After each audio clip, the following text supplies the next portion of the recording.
Week 6 with Franklin. We've continued to work on his muzzle conditioning. Here he has joined us at a brewery.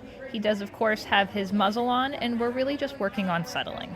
So I'm not having people bother him. I'm really familiar with this brewery scene, and we go out every Wednesday, and it's usually fairly quiet. It's more or less the same group of people.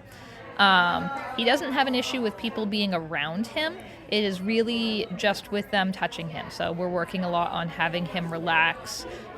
His anxiety was super high when he came to us. He was on different anxiety meds. He would have really loose stools from being so generally anxious. Every now and then I ask for him to check in on me just to reward him for that. But he did a really nice job at the brewery. I was proud of him. We have also been working on his resource guarding. So in addition to biting people who touch him, he can resource guard spaces, he will resource guard food, he will also resource guard people if he is on their laps.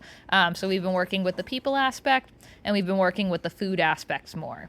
So usually he is working with me for food, so he's eating out of my hand. But here I'm also starting to work a little bit on teaching him an out.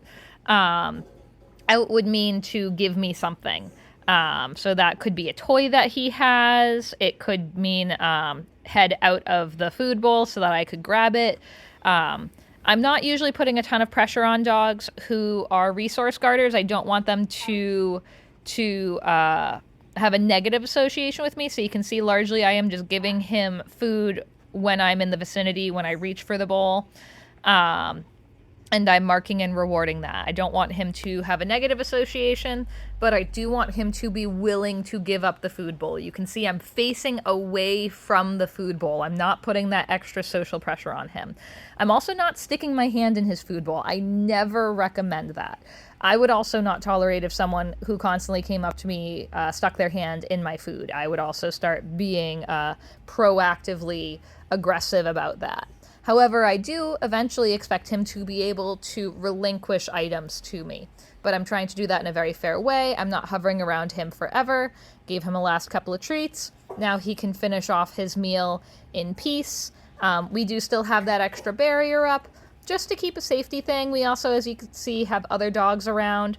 I want to make sure that none of my dogs are bothering him, that he's not leaving the resource to go bother the other dogs either. We are also obviously still working on his fitness. We have him on a treadmill here. He's doing a really nice job. He actually likes going very fast on the treadmill. Here's another little video just of us petting him. You can see he's with us for 6 weeks now, and he's actually quite comfortable with me, but he does not like touching still. Here I'm trying to focus on his whiskers. Sorry, it's pretty hard with how close up it is, but you can see every single time I touch his front shoulder, his whiskers flare forward. That is a sign of discomfort. He's also yawning here. That is another discomfort sign. He is tolerating my petting, but he is not enjoying that. So he just might be a dog who doesn't enjoy touch. On that note, we have also been working on using the scratch pad with him. So if he doesn't like touch, and he was also going to the groomers before this actually. He didn't have a great time at the groomers, but he was going. I want to make sure that I can get all of the things that I need done for him in a reasonable time frame, but also in a way that works for him.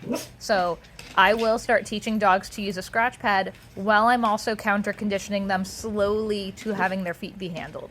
His nails were quite long, so instead of just me manhandling him and grabbing his feet and, having him get really upset, I can slowly get him used to holding his feet while I teach him how to dig. So here, I just start with rewarding him for standing on the board. Then I'll start rewarding for that little paw shuffling back and forth. I can also hold a treat down and back like you see, because that can also make him want to kind of dig or even rush forward. And anytime he scratches his paws across that pad, or anytime he scratches his nails, especially if I hear that nail sound on the scratch board, I'll reward that.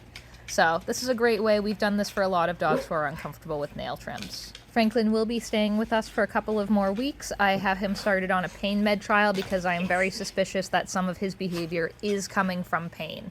So there's only so much I can reasonably counter condition a negative response if he is actively feeling discomfort every single time that he is touched. So we'll see what type of progress we make, but he already looks a lot more comfortable with that.